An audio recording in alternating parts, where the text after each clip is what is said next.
What we're doing in going to the aid of a government that asked that aid of a neighboring country and a friendly country in our hemisphere is try to halt the infiltration into the Americas by terrorists, by outside interference, and those who aren't just aiming at El Salvador, but I think are aiming at the whole of Central and possibly later South America.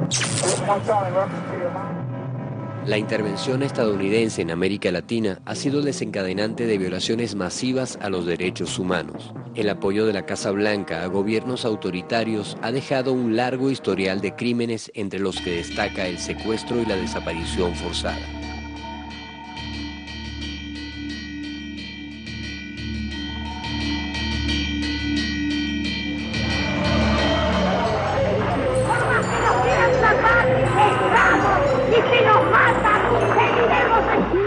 Miles de familias latinoamericanas han vivido y viven aún el dolor de no saber más de sus seres queridos desde que alguna vez fueron detenidos por organismos de seguridad.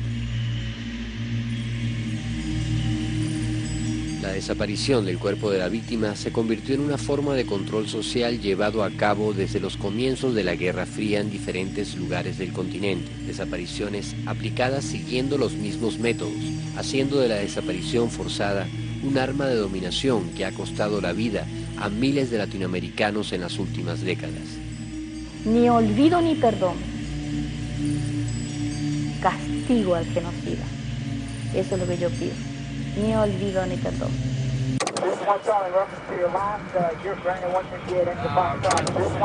Esto es un aparato manual que servía como picana eléctrica, pero era manual.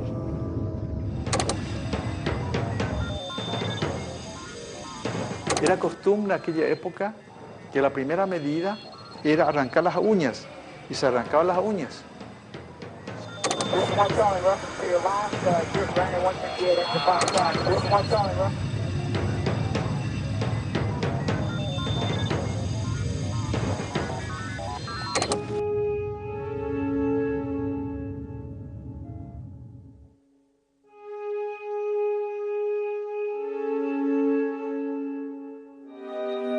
Nosotros las madres no sabíamos que tenía que ver el plan económico, que tenía que ver la CIA, que tenía que ver que la Escuela de las Américas preparaba a los asesinos de nuestros hijos. Un montón de cosas que las madres no sabíamos, nos tuvimos que ir aprendiendo. Y entonces empezamos a investigar. Y bueno, y ahí nos dimos cuenta que Estados Unidos, o el imperio, la CIA, enviaron aquí a este país todo el dinero que la dictadura quiso, preparó a los asesinos en la Escuela de las Américas, en la Escuela de Panamá, para que torturen, para que violen. Mandó los Ford Falcon para secuestrar, los coches para secuestrar a nuestros hijos, además de todas las prácticas, armas, todas las armas para matar a nuestros hijos. Y ahí nos fuimos dando cuenta como el plan económico, la CIA, todo era un trabajo en conjunto de muchos años preparado, no desde la dictadura misma, sino de muchos años antes de la dictadura, como se prepara siempre el imperio, ¿no? Y nuestros hijos nos decían, pero por ahí uno no creía, ¿no? La historia de cada una de estas personas es también la historia de sus familiares, convertidos en un objetivo más de la lógica del terror provocado por la desaparición forzada. Familiares que en muchos casos han sacado energías del dolor para dar una incansable lucha por la verdad y cuyos testimonios son la historia no escrita por los opresores. Mi nombre es Gloria Gómez, soy hermana de Leonardo Gómez Cortés, detenido desaparecido el 14 de noviembre de 1983. Hago parte del Consejo de Coordinación Nacional de la Asociación de Familiares de Detenidos Desaparecidos, ASFADES, que nace en 1982.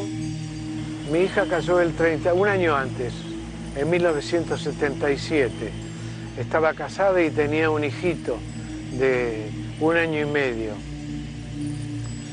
Y desaparecieron ella, su marido y su hijo.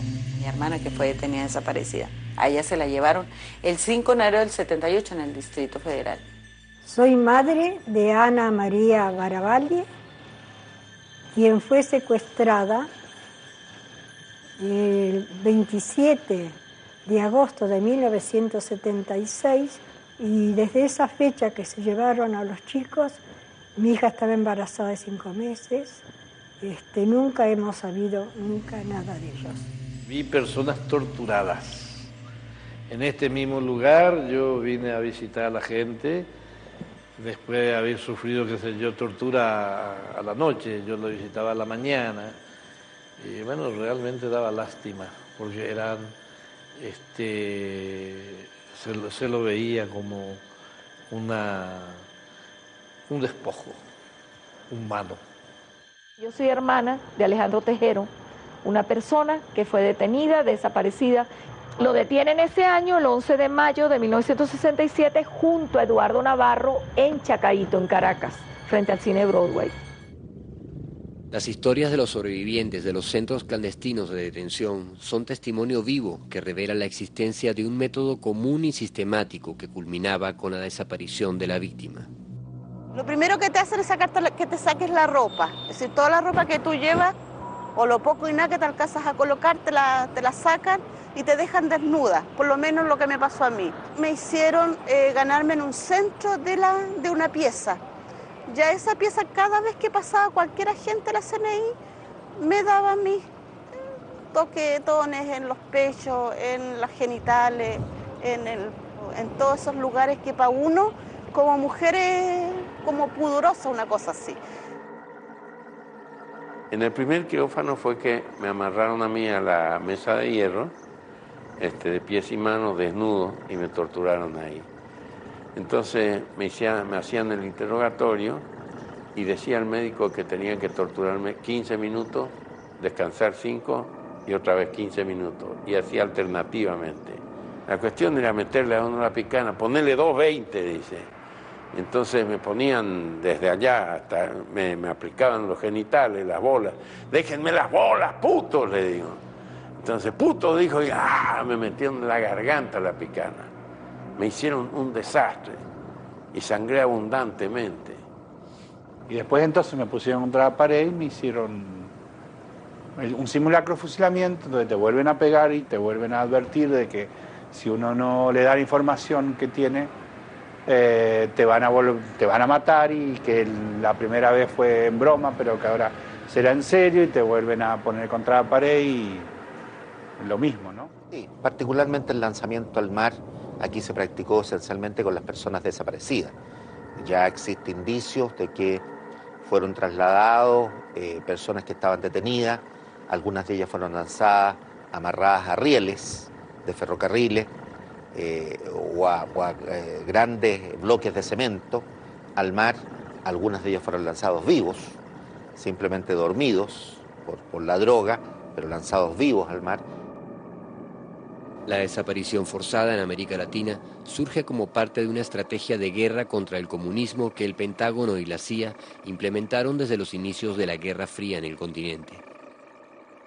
Una práctica enseñada y aplicada por los organismos de intervención de los Estados Unidos y que tendría sus primeros efectos en países como Venezuela y Guatemala.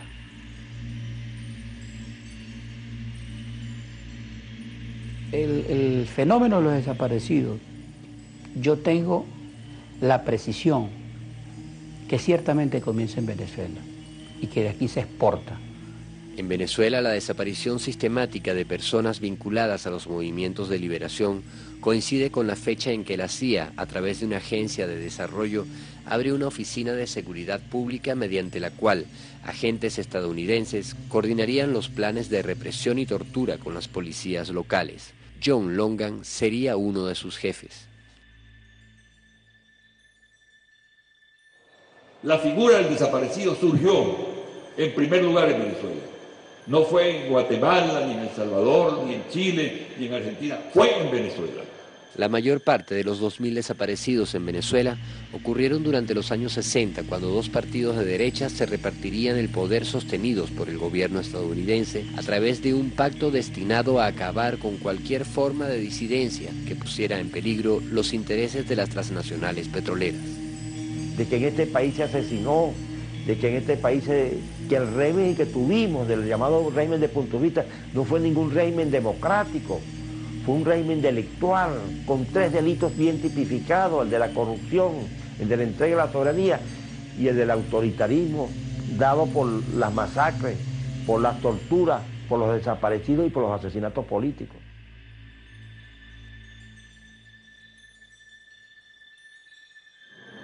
Yo quiero saber dónde está José Carmelo Mendoza. Yo quiero saber, en definitiva, cómo fue que mataron a Jorge Rodríguez en la Digepol. Yo quiero saber dónde están los asesinos de Alberto Lovera.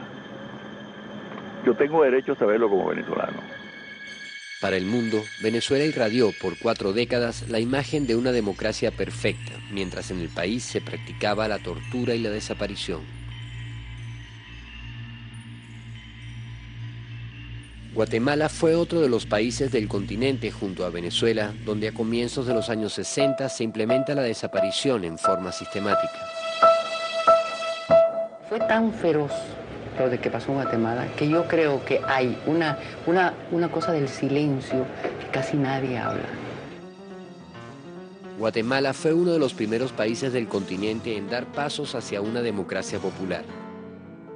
A través de elecciones llega a la presidencia en 1951 Jacobo Arbenz con un proyecto de reforma agraria que lo enfrentaría a los grandes terratenientes y sobre todo a la bananera estadounidense United Fruit Company. En 1954, la CIA pone en marcha una operación encubierta que culminaría con un golpe de Estado llevando al poder al dictador Castillo Armas. A partir de entonces se instauraría una serie de regímenes militares que sembrarían el país de masacre y desaparición durante las décadas siguientes. Es a mediados de los años 60 cuando comienzan a implementarse las desapariciones forzadas a gran escala, justamente cuando el agente John Longan viaja desde Venezuela a Guatemala con una misión que quedó registrada en un informe clasificado de la Agencia Central de Inteligencia. Me reuní con el jefe de la estación CIA, el equipo de acciones encubiertas y oficiales del gobierno, utilización de métodos cubiertos y encubiertos. Expliqué los métodos que estábamos utilizando en Venezuela y el jefe de la estación de la CIA asintió que le gustaría ver esas mismas tácticas usadas en Guatemala. Con el plan operativo denominado Limpieza implementado por la estación de la CIA en la capital de Guatemala, comenzarían las acciones de secuestro y desaparición del cuerpo de la víctima. En Guatemala hay 45.000 detenidos desaparecidos que se agudizaron en la época de los 80s con el gobierno de Ríos Montt. Lo único que sí es cierto es que en 16 meses ganamos una guerra de 20 años y ese es el fracaso más grande que he tenido.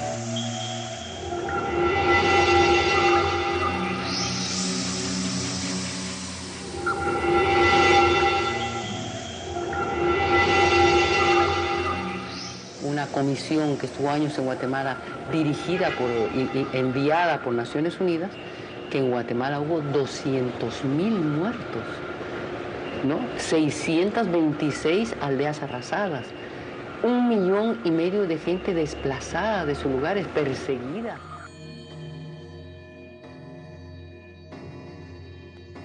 Hay una cantidad de más de 200 cementerios clandestinos donde hay osamentas de más de 200.000 gente que fue asesinada en masa en Guatemala.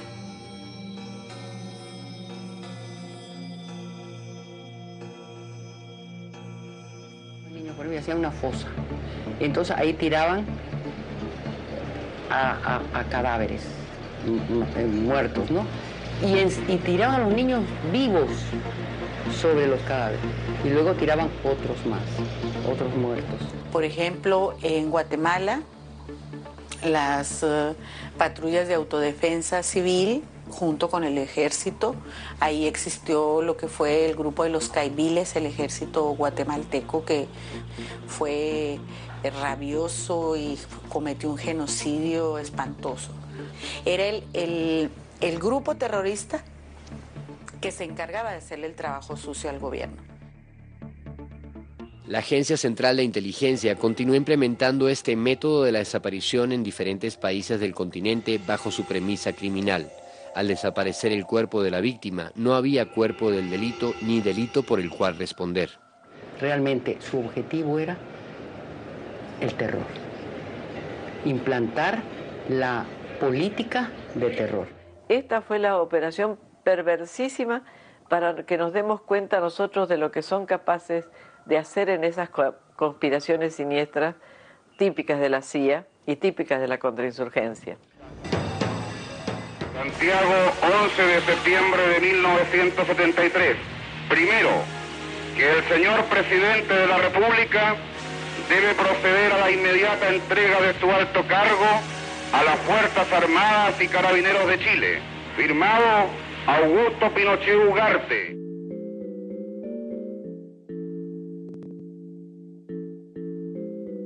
Durante los años 70, el gobierno de Washington promovería dictaduras militares en todo el sur del continente.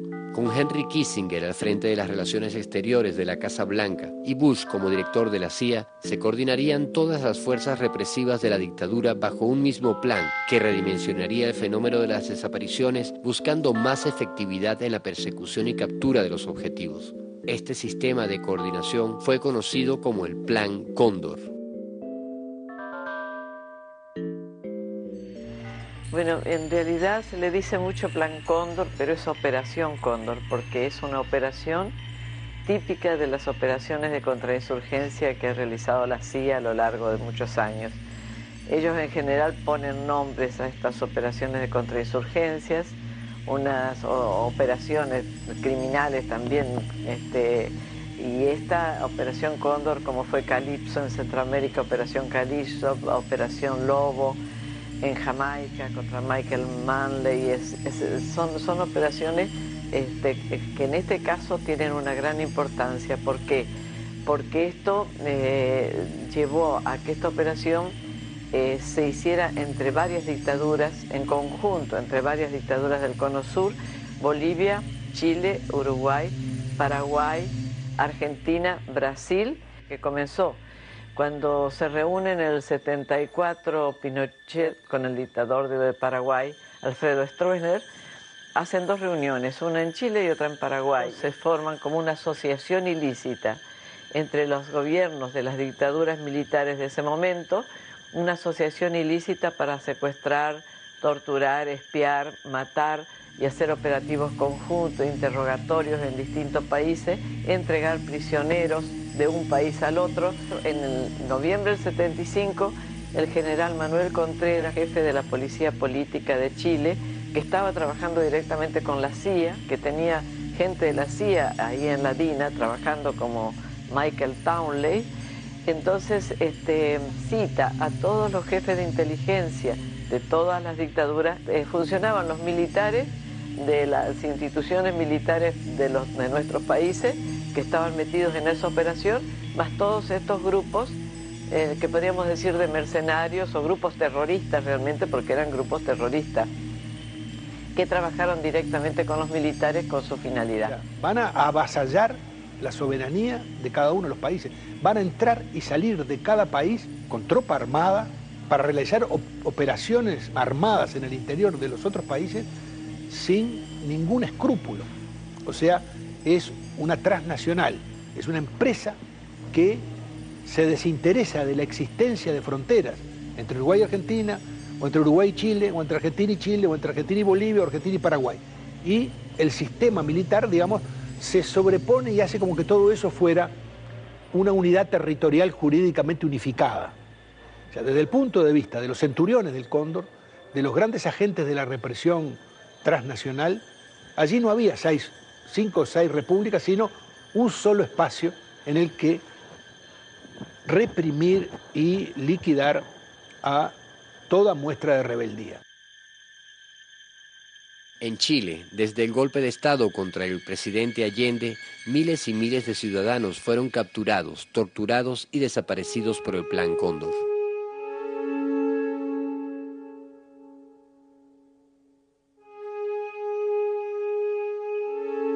Era la Dirección de Inteligencia Nacional, DINA. Eso me llevaron a mí, a un lugar tenebroso, porque yo no vi, uno no ve cuando entra porque entra vendada. Después le ponen una cachada de trapos negros amarrados con alambres de cobre.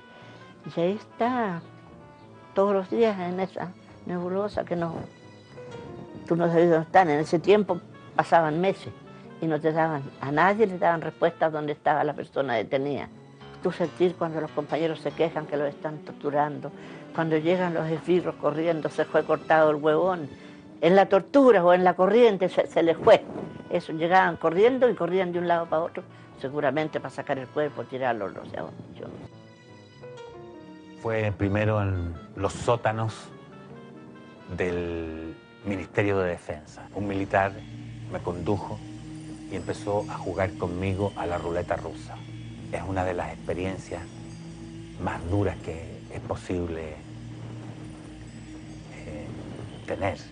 Nos condujeron en un camión al regimiento Buin y al día siguiente al Estadio Chile. Supimos por un rumor que corría entre los denominados prisioneros que se había asesinado a Víctor Jara.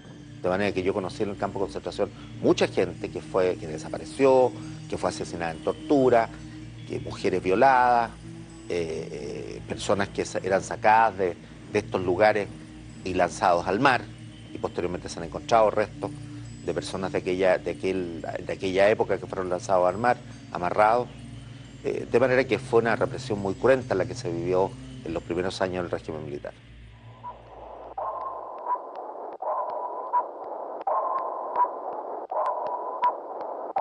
En Uruguay, la dictadura militar que controló el poder desde 1973 fue parte del Plan Cóndor, capturando a militantes y simpatizantes de las organizaciones revolucionarias y desapareciendo a muchos de ellos. El caso de la maestra Elena Quinteros fue uno de los más conocidos. Elena Quinteros era una muchacha que se había hecho maestra.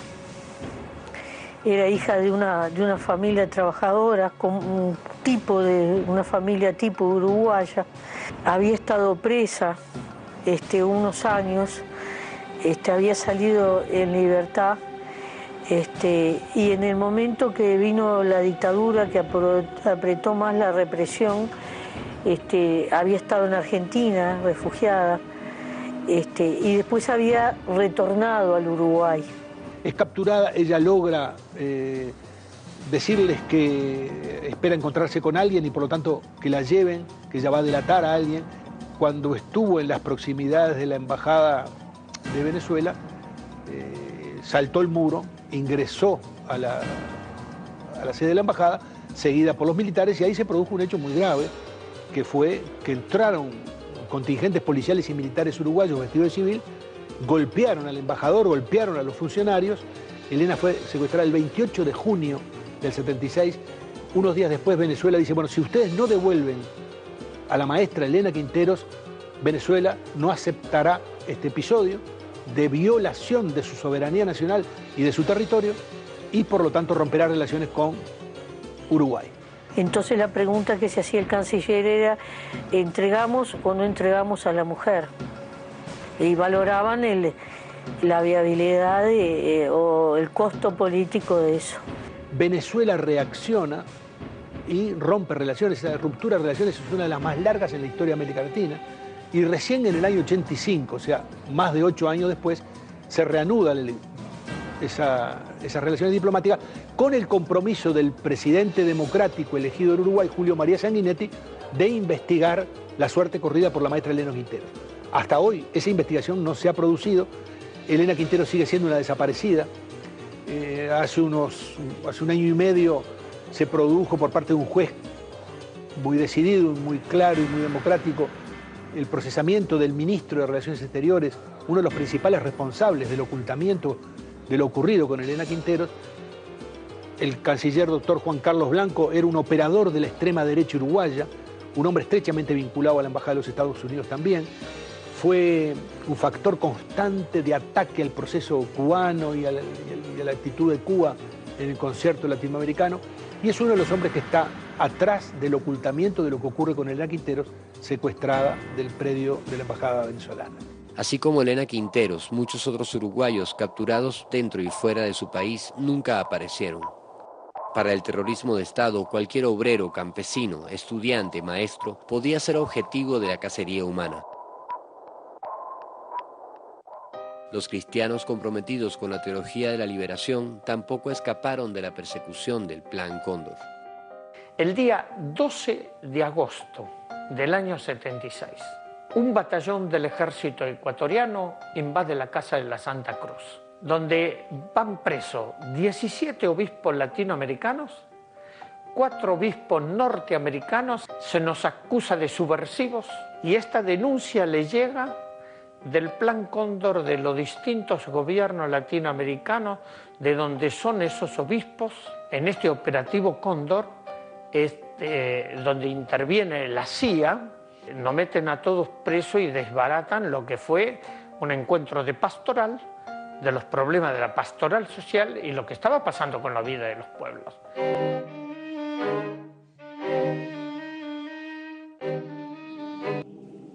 Teníamos un libro subversivo, los Evangelios. Dice, ese libro subversivo es subversivo porque no quiere las injusticias, que se mueran los niños de hambre, que se ataque a los campesinos, a los trabajadores, a los más necesitados. El 4 de abril del año 77 me detienen. En ese centro de torturas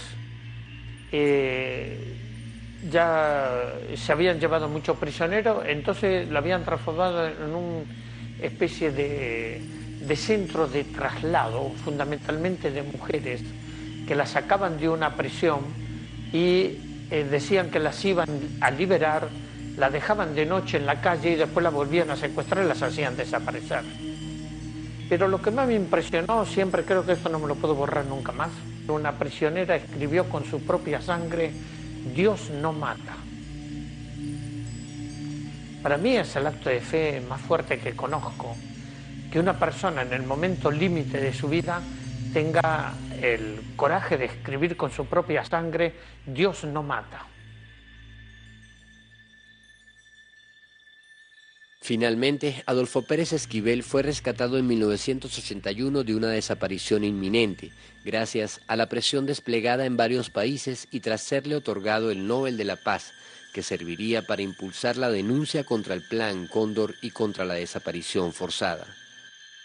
La represión política en Latinoamérica y en el tercer mundo tiene un componente de clase. No a cualquiera se le violaron los derechos humanos en Latinoamérica. No a cualquiera mataron y ejecutaron en mi país.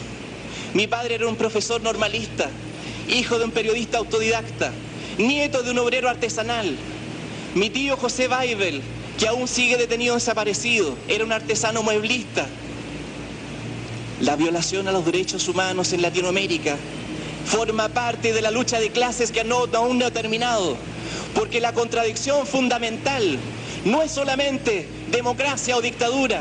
La contradicción fundamental sigue siendo capital-trabajo, sigue siendo capitalismo y socialismo. La República del Paraguay fue otro de los miembros del Plan Cóndor, coordinándose con los servicios de inteligencia de otras dictaduras del Cono Sur para la persecución y la detención. Según los registros de la Comisión de la Verdad, más de 1000 personas fueron torturadas y más de 400 desaparecidas bajo el gobierno dictatorial de Stroessner en Paraguay. El gobierno de Stroessner fue un gobierno sanguinario y un gobierno que destruyó al hombre paraguayo. Lo destruyó moralmente, mentalmente, a los pobres humillándolos. Había mucha inestabilidad política, muchas revoluciones internas. Eso sí, había matanza en ese sentido también, pero la tortura como la implantó todo un sistema de espionaje y de tortura fue la dictadura de Stroessner. Antes que nada los apresaban a todos en masa, se les robaba todo lo que tenían, a algunos ya se lo torturaba de entrada y otros fueron matados en su casa, frente a sus hijos, a su familia. La política estadounidense de sostén de dictaduras anticomunistas en América Latina le permitió a Stroessner mantenerse en el poder durante 35 años a pesar de las protestas sociales. Muchos paraguayos fueron blanco de la represión de la dictadura por motivos que ni siquiera eran políticos.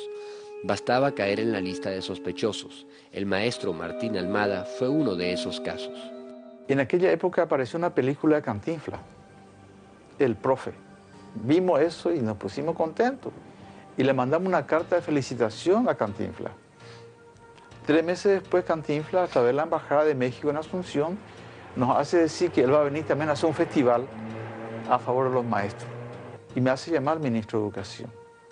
Y me dice, el excelentísimo señor presidente de la República y comandante en jefe de la Fuerza Armada de la Nación, general de ejército de los Fedrestrones, jamás va a permitir que Cantinflas pise tierra paraguaya. Y le dije, ¿por qué, ministro? Y me dice, él es comunista, y cuídese de los comunistas. Pero más bien yo he venido aquí para ver por qué se opone usted a que haya una escuela en el pueblo. De manera que, según ustedes, los campesinos no deben saber ni leer ni escribir para que no se den cuenta de sus derechos, ni de que ya se acabó la época de que los hacendados tenían esclavos, ¿o no? Nosotros aplicamos la democracia en el aula.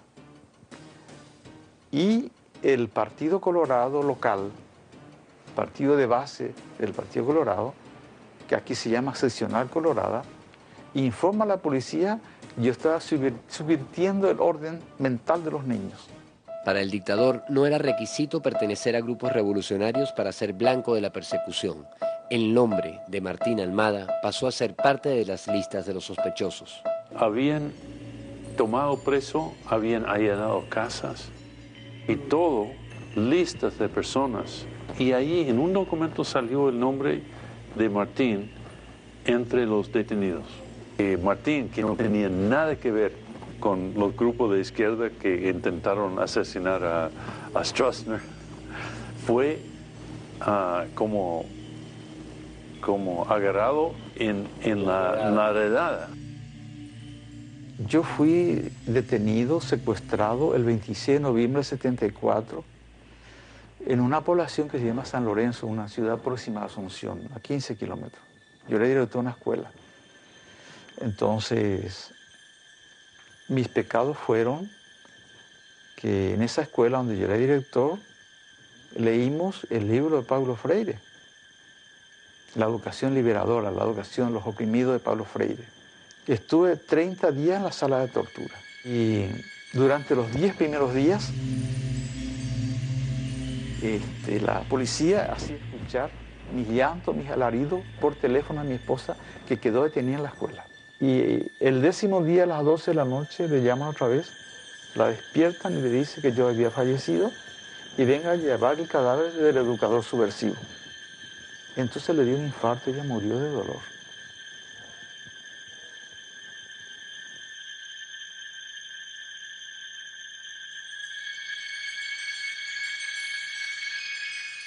Cuando murió su mujer, entonces nunca lo olvidó y se convirtió en un investigador y nunca dejó de investigar y pum, hasta encontrar esos documentos, ¿no? Y comienza a buscar los lugares posibles donde pudiera encontrarse la documentación Cóndor. Y vino la señora, me trajo un plano. Y yo tomo ese plano y llevo al juez. Le digo, mire juez, vino una señora muy elegante y me trajo este plano. Y dice que los papeles míos no están en la central, están en este lugar donde indica este plano. Entonces el juez ordena ir a allanar esa comisaría en las afueras de Asunción, que se llama Lambaré. Así fue que el 22 de diciembre de 1992 encontramos toneladas de documentos en esa comisaría. Comisaría adelante y atrás, en un lugar oculto, estaban esos papeles. Estos documentos, conocidos como los archivos del terror, son la evidencia más clara de la existencia del Plan Cóndor y la coordinación que hacían las dictaduras de Paraguay, Argentina, Brasil, Chile y Uruguay para la detención, captura y desaparición extrafronteras. Toneladas de documentos que cuenta la historia de la represión de Paraguay, del año 1929 hasta el 89. Estos documentos encontrados en los archivos revela la memoria o la historia una historia de la represión en Paraguay y en América Latina. Estos archivos fueron utilizados, estos documentos, como pruebas contra los torturadores de la época. Los documentos del Archivo del Terror incluyen informes de intercambio y traslado de presos políticos entre los países del Plan Cóndor, espionaje y control de actividades civiles, informes mencionando detalles de las sesiones de tortura. Miles de documentos que reflejaban la naturaleza de un régimen que se mantuvo mediante asesinatos, secuestros, torturas y desapariciones. Los archivos del terror sacaron a la luz los nombres de torturadores y oficiales implicados en violaciones a los derechos humanos, pero además revelaban la participación directa de agentes del gobierno de Washington en la ejecución de la tortura y la desaparición. La CIA quedaba al descubierto. En el 55 mandó al doctor Antonio Campos Jalún a los Estados Unidos a capacitarse en técnicas de tortura. 55. En el 56 llega aquí como cooperante agrícola un coronel de inteligencia, Robert Thierry, para organizar un organismo que se llamó en la época Dirección de Asuntos Técnicos. La población conoce bajo el nombre de la técnica. Y ese centro, la técnica, era para reprimir a los comunistas. Y en el 56 llega también aquí Richard Nixon para darle el apoyo a Stroessner. 56. Y lo declaran a Stroessner campeón anticomunista. En el año 60, 62, aparece la reacción de los partidos políticos, la sociedad civil, organizándose en guerrillas. Y con el apoyo de los Estados Unidos, fundamentalmente, tecnología norteamericana, entrenamiento norteamericano, Stroessner reprime brutalmente esa intentona de invasión, de ataque que venía de la Argentina. Los que ayer eran centros de tortura, hoy guardan la memoria de un pasado que no se puede olvidar para que no se repita.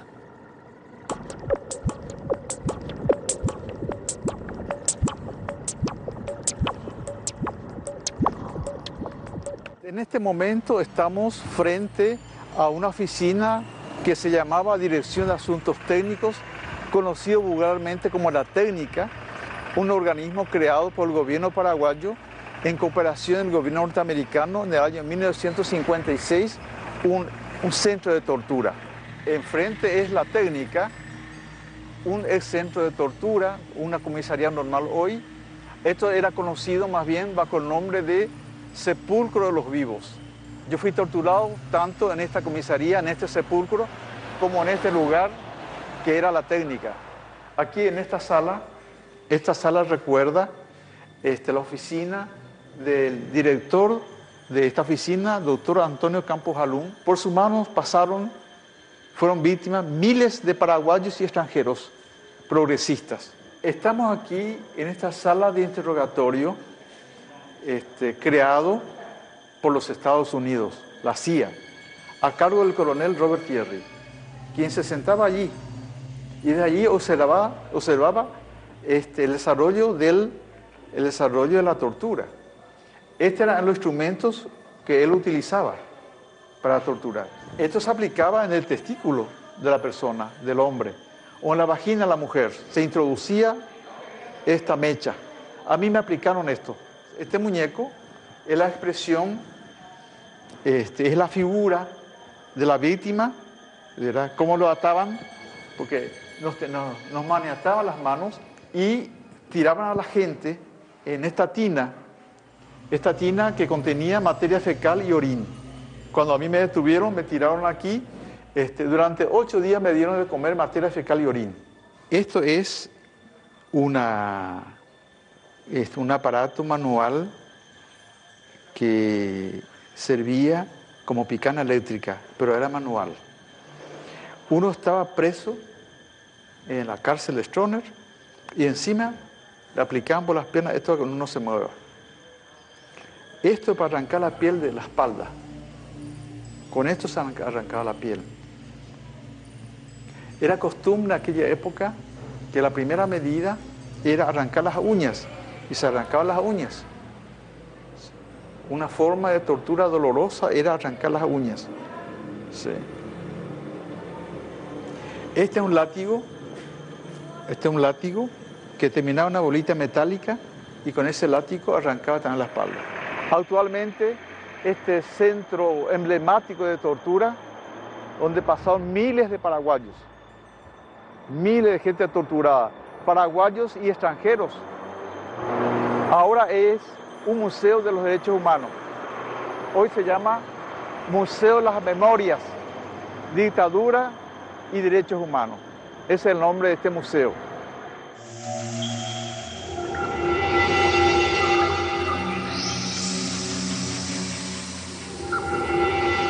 Acá es el Archivo del Terror, su nombre el Centro de Documentación para la Defensa de los Derechos Humanos, está ubicado en la Corte Suprema de Justicia en Paraguay.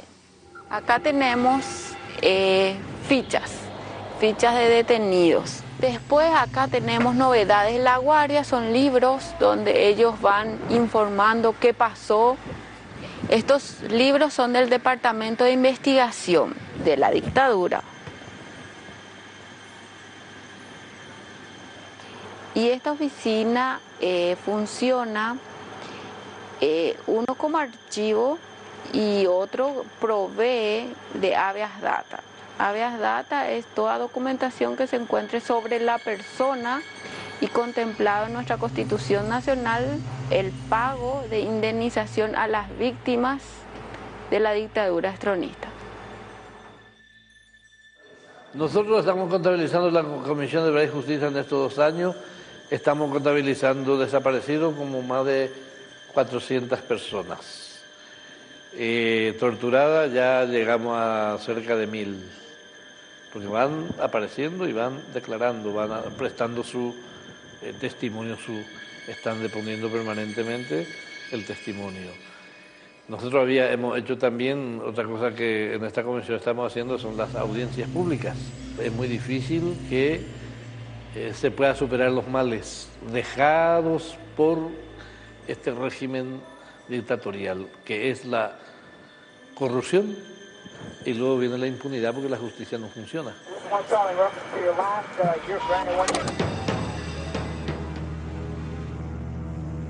El Plan Cóndor, como estrategia de persecución y represión, tuvo en Argentina uno de los mejores ejemplos de eficiencia del terrorismo de Estado. Faltaba, diríamos, que Argentina lo tomara a nivel oficial, como ya lo tomó a partir de que fue la dictadura militar del 24 de marzo de 1976, encabezada entonces por Jorge Rafael Videla. Con Jorge Rafael Videla a la cabeza de la dictadura, se contabilizaron cerca de 30.000 desaparecidos en ese país.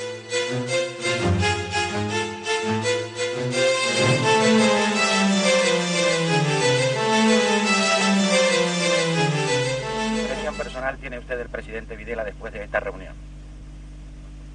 Es un hombre de poder, es quieto, creo que es muy inteligente y su conversación conmigo era, ¿cómo se dice?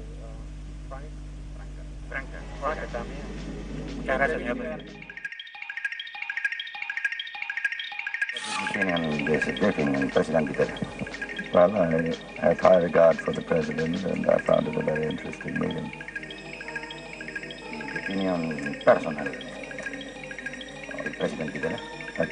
He's a very intelligent, very dedicated man who is doing what is best for his country. Mientras los gobiernos estadounidenses aplaudían a los genocidas, las calles de Argentina se llenaron de madres de jóvenes desaparecidos, levantando una voz y cientos de pañuelos blancos que hasta hoy siguen rompiendo el silencio y quebrando la impunidad. Si dicen que son subversivos, que muestren la cara y digan por qué. Mis chicos los eran subversivos, trabajaban y estudiaban. Eso es lo que hacían. Queremos saber dónde están nuestros hijos, vivos o muertos. Angustia porque no sabemos si están enfermos, si tienen frío, si tienen hambre. No sabemos nada. Y desesperación, Señor, porque ya no sabemos a quién recurrir. consulados, embajadas, ministerios, iglesias. Todas partes se nos han cerrado, todas partes se nos han cerrado las puertas. Por eso les rogamos a ustedes, son nuestra última esperanza. Por favor, ayúdennos, por favor, son nuestra última esperanza. Hemos construido esta memoria con nuestras primeras consignas de aparición con vida. Luego fue memoria, verdad y justicia. Y ahora preguntamos a todos aquellos que fueron los que hicieron el terrorismo de Estado, hay una pregunta: ¿dónde están nuestros hijos detenidos desaparecidos?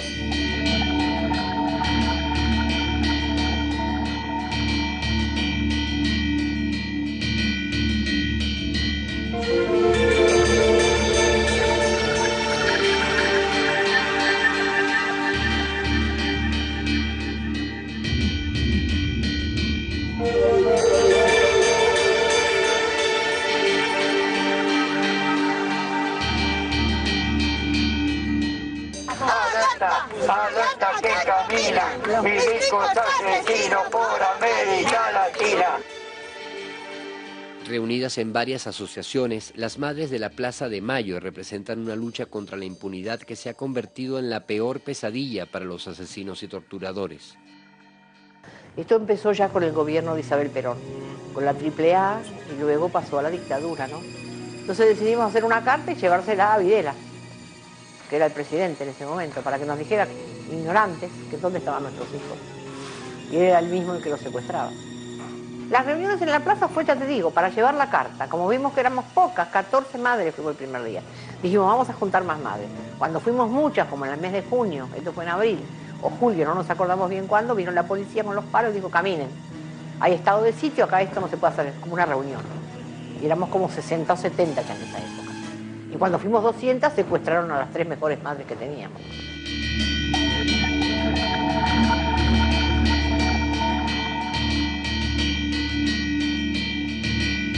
Azucena Villaflor de Vicente, Esther Balestrino de Cariaga y Mari Ponce. Fueron secuestradas. A Azucena la secuestraron en la esquina de su casa y a las otras la secuestraron en una iglesia que se estaba haciendo una actividad para reunir fondos para una solicitada. Cayeron en la Escuela Mecánica de la Armada, fueron torturadas, violadas y tiradas al río. Y entonces empezamos a investigar. Y bueno, y ahí nos dimos cuenta que el Estados Unidos, o el Imperio, la CIA, enviaron aquí a este país todo el dinero que la dictadura quiso, preparó a los asesinos en la Escuela de las Américas, en la Escuela de Panamá para que torturen, para que violen, mandó los Ford Falcon para secuestrar, los coches para secuestrar a nuestros hijos, además de todas las prácticas, armas, todas las armas para matar a nuestros hijos. Y ahí nos fuimos dando cuenta como el plan económico, la CIA, todo era un trabajo en conjunto de muchos años preparado, no desde la dictadura misma, sino de muchos años antes de la dictadura, como se prepara siempre el imperio, ¿no? Pero el secreto con el que actuó el imperio se ha ido derrumbando con la constancia de la lucha de los familiares de desaparecidos y los sobrevivientes. Los centros clandestinos de detención y tortura han ido apareciendo. Se han identificado los lugares donde el gobierno de Washington levantó la infraestructura del horror que permitió mantener gobiernos títeres a sus intereses a costa de la sangre del pueblo.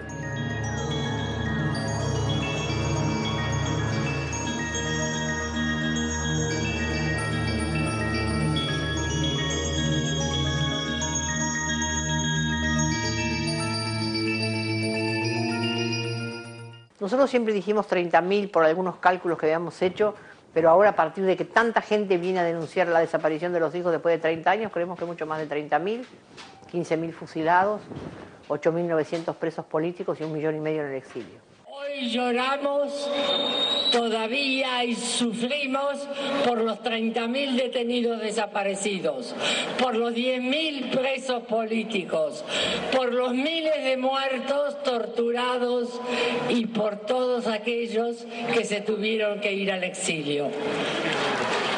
Eso no podemos olvidarlo, pero sí podemos seguir exigiendo memoria, verdad y justicia para todo el pueblo argentino. Mi nombre es Beatriz, Tengo 2 años más que mi hermano, yo fui testigo de su secuestro y él me salvó la vida porque cuando tocaron el timbre, yo salí, abrí la puerta y él dijo, no, soy yo, no la toquen más. Ellos me golpearon contra la puerta y él salió a decir que era él. Y esa responsabilidad es lo que me da fuerzas para este testimonio. Este era mi hermano Marcos. Porque está vivo en la lucha y en la búsqueda de la verdad y la justicia y la memoria. El plan Cóndor, compañeros, también para las madres, llegó en cajas. Cuando no quisimos dejar la plaza, ya con el gobierno constitucional de Alfonsín, el Cóndor, pero desde llamarse Comando Cóndor, nos enviaba cajas con pedazos de cuerpos. A una madre le mandaron las manos del hijo, para decirle que eso era lo que quedaba del hijo, a otra le mandaron huesos, siempre con la amenaza de Comando Cóndor. Cuando torturaron hace 4 años a mi hija en mi casa, también la palabra Cóndor sonó. Y llegaron a mi casa y la torturaron a mi hija. La quemaron, la asfixiaron, la golpearon, la dejaron negra. Y hoy más que nunca, y cada vez que puedo, le agradezco al comandante Fidel Castro que la mandó buscar para curarla del horror de lo que había vivido. Asociaciones de hijos, de abuelas, de sobrevivientes de tortura llenan hoy Latinoamérica, rescatando la memoria, rescatando la justicia y luchando contra la violación de los derechos de los pueblos. No es una lucha por lo que pasó ayer, es una lucha por lo que aún ocurre hoy. Las desapariciones forzadas en América Latina no han terminado, como no ha terminado la dominación del imperio estadounidense. Bases militares, centros de detención estadounidense en países de la región, Plan Colombia, secuestro, acciones encubiertas, narcotráfico, desplazados y nuevos desaparecidos son parte de la realidad de hoy con la que el gobierno del norte trata de frenar el avance de los pueblos. Colombia es un ejemplo de ello. En Colombia la desaparición forzada de personas se empieza a aplicar como práctica represiva para eliminar opositores políticos con la aplicación de la doctrina de la seguridad nacional. Los desaparecidos en Colombia eran o son luchadores populares, líderes estudiantiles, líderes campesinos, mujeres que de una u otra manera han jugado un papel en la exigencia del Estado colombiano de las reivindicaciones para una vida digna. Y este es el momento en que el Estado colombiano nada ha respondido respecto a esta situación, que en realidad corresponde a un crimen de lesa humanidad. La CIA ha estado porque ha orientado a los organismos de inteligencia en Colombia. Y lógicamente, abiertamente, uno no puede decir aquí está la CIA, pero sí ha habido mecanismos donde han participado. Porque la guerra que vive Colombia desde hace 30 años es producto de la orientación que se dio en la Escuela de las Américas.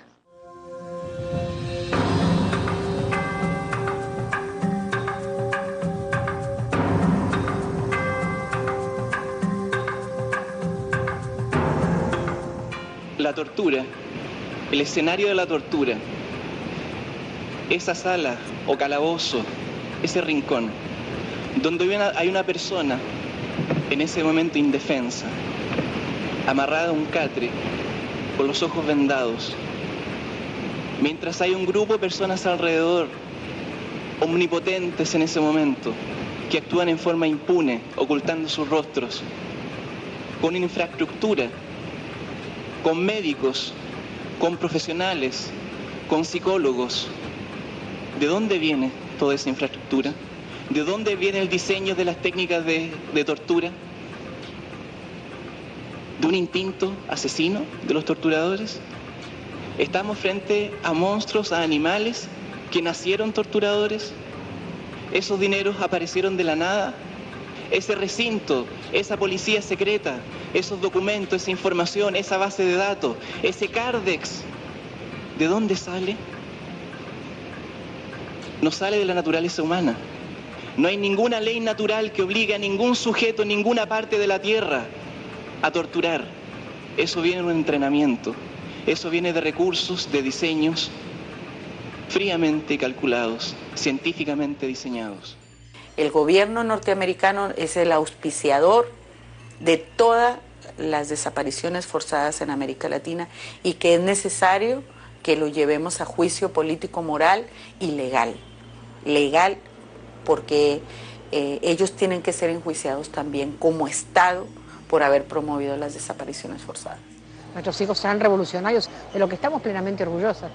Y ellos quieren seguir hoy todavía destruyendo Venezuela, destruyendo Cuba. Son los mismos, no son otros, son los mismos que destruyeron el germen revolucionario de nuestros países. Nosotros tenemos un registro de 136.000 detenidos desaparecidos, hombres y mujeres, en América Latina.